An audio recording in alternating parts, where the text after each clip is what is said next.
I was so appalled and so ashamed that we could have a veteran that was struggling.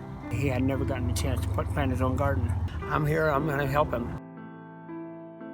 The reason we started this garden, there was a veteran I had met at the Memorial Day ceremony. He was introduced to me through the governor, and the governor said, hey, there's a guy from Caldwell that wants to start a garden. Could you help him? I said, sure, I'll help him, and I still had no intentions of helping him. I hadn't done anything for quite a long time, and I was trying to get my life together. I had prayed that God would give me an answer to what I needed to have. Steve was a triple amputee that wanted to plant a garden. So when he came to my house in his push wheelchair and climbed up on my porch, I didn't have an ADA house. It was raining out, and he crawled up and was knocking on my door. And when I finally opened the door to chase the neighbor kids off, thinking it was them knocking on my door, here was Steve laying up on my porch, asking me if are we going to do this garden or not. When we came down here, we came through the gate.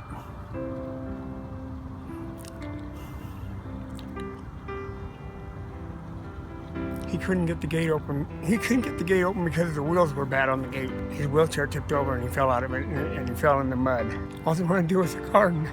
All muddy, in the rain, and he gave me his hand, and I held his one hand, and we said a prayer. So this garden began on a prayer. In September of that same year that we started the garden, Steve passed away. He said to me the day before that he passed away, he said, you know, if something ever happens to me, making me a promise that you'll keep doing this and keep doing this and you won't let this thing go to wayside. But I was like, okay, I'll make sure it continues on. Somebody brought me a statue one day, and the first thing I saw was my friend Steve being whole again, and he's still carrying me. I wanted to present this to Dan on behalf of the garden and on behalf of Channel 9.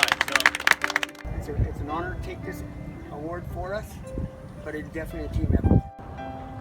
God says there's no man greater than man, the one who lays down his life for his fellow man.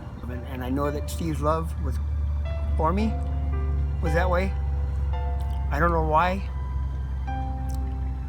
God knows why.